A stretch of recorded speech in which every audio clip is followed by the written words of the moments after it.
Hey folks, welcome back. It's your girl Toya T, and I was meaning to do this video on Saturday, but I was in New York. I was in New York for a Halloween party, and for Kid Fury's Trilloween, second annual Trilloween party, and it was absolutely awesome.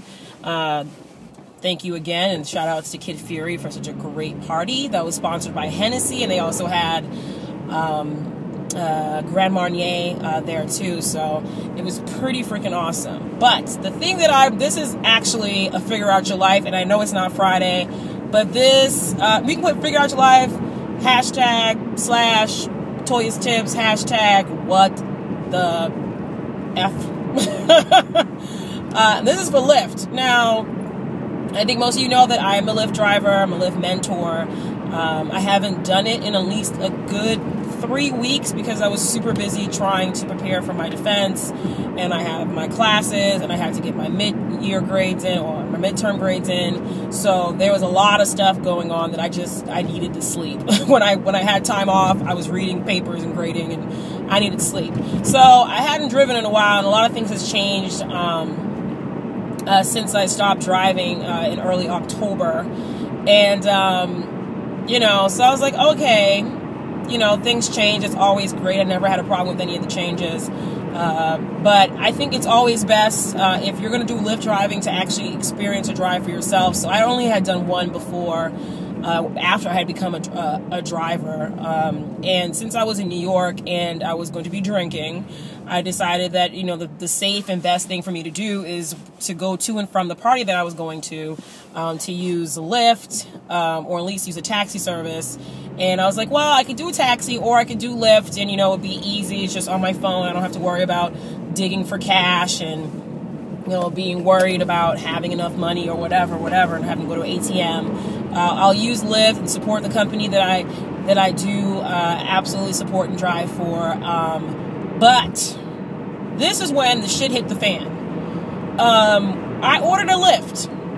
It said that there was a driver. There were several drivers at least 7 minutes away from me. I was trying to get to this party around, between 10:30 and 11 o'clock, because it ends at 2 o'clock.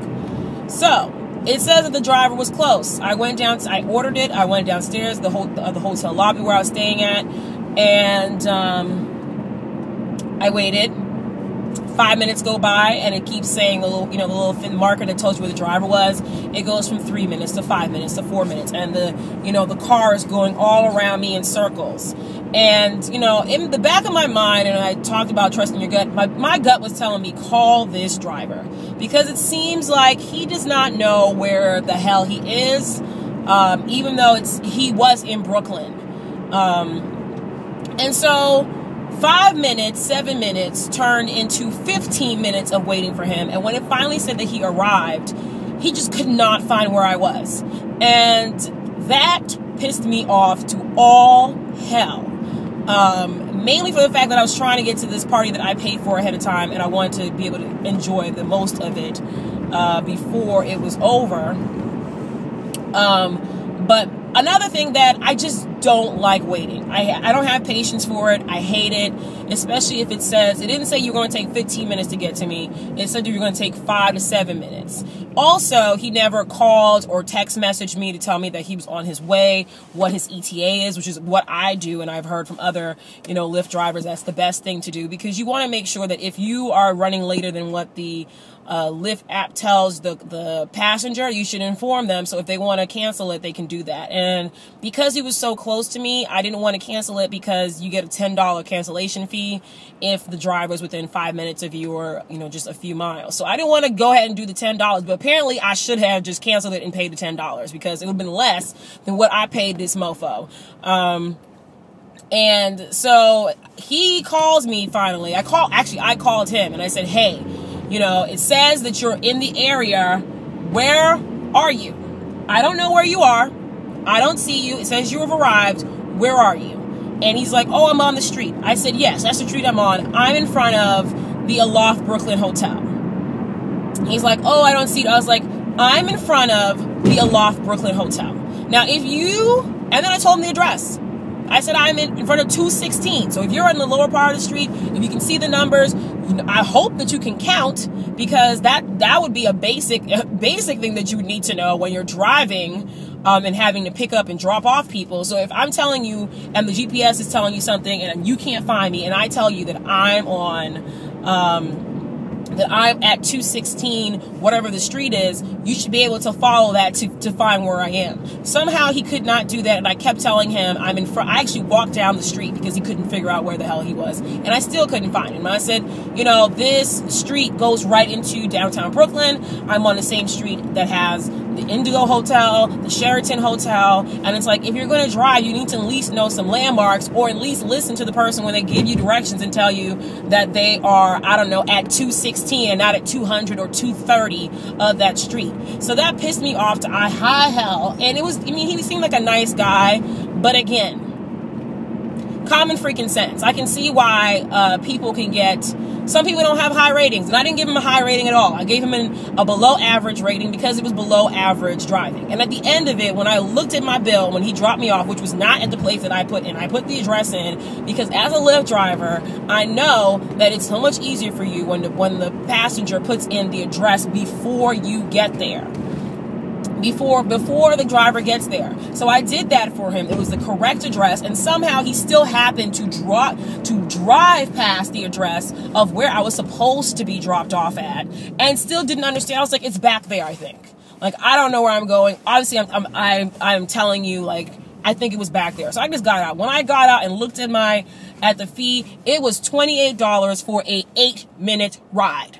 Now, I know that it said something about it was a 75% primetime tip, and I, you know, as someone that mostly drives and doesn't take Lyft, I didn't quite understand. You know, that's my fault for not fully reading it, but I was trying to get someplace super quickly, and I was like, okay, it's a primetime area, that's great for whoever, but I didn't think it was going to be that freaking much. Like, my ride was really like supposed to be, I mean, I drive, I know the length of driving I did was about a $10 drive, $12 drive. And he got a $16 primetime tip on top of that, which, whatever. I mean, what the hell? I'm sorry. I love the whole idea of ride sharing, but at the end of the day, I mean, the amount of money I paid him for where I was going, I might as well have just called a taxi or a limo service, because that would have been cheaper than what I paid this fool who didn't know where the hell he was dropping me off or where he was picking me up. So, for that driver and for Lyft, and the way that the person who was the mentor driver that let him get to become a driver, you need to figure out your life. I don't know. I know that New York has a little different policies where you can use Lyft or whatever to, you know, get taxi drivers, but y'all need to screen them better, because it's not good for your business when one of your own drivers has such a horrible experience with another driver, to the point that I have to make a video and tell y'all to fix your life, fix the people that you're driving for, check their ratings. And I also made sure that when they sent me the price, even I paid it already, but then when I got my receipt, I sure as hell freaking asked them for an inquiry, because when I looked at it and actually put GPS from the place that he picked me up to the place that he put me off, it said that it was at least 2 miles or 1.8 miles from where I was staying. And when I saw the receipt, it said that he drove 2.3 miles and it took 21 minutes, and it did not. It took maybe 10 minutes and it was less than 2 miles. So either he just continued to drive. Well, not even either.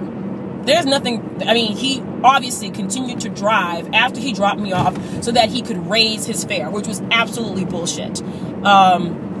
So that is my main problem with that. How did I end up spending almost, like, I think I spent like $50 or $60 on Lyft for a 10-minute ride? I stayed at this place, this hotel in Brooklyn, because it was so close to where I was going to be partying, and I end up paying like an arm and a leg, paying more than I actually paid in gas to drive down to New York. And again, I felt like I should have just gotten a car service or a taxi or a limo. I mean, I would have been better off with a limo. So Lyft, figure out your life. Lyft drivers who don't know how to drive. My second driver was so much better, and he talked to me, and he called me when he was going to pick me up and told me how far he was. And I even gave him a tip on top of the primetime tip, because I thought that he did a great job. And even that ride was cheaper than the ride that I got to there. So figure that out. don't do this again. And I probably will not be taking a Lyft myself if you're going to continue to do stuff like that. And I will tell customers, if they have a problem with what the prices are, they should go and put an inquiry in and see what happens, or don't pay until they have an assessment of if that was really what the thing is, because that was absolutely ridiculous. I don't know if it's New York, but you really pissed me off. Okay, so figure out your life. See y'all guys later, and stay informed. Bye.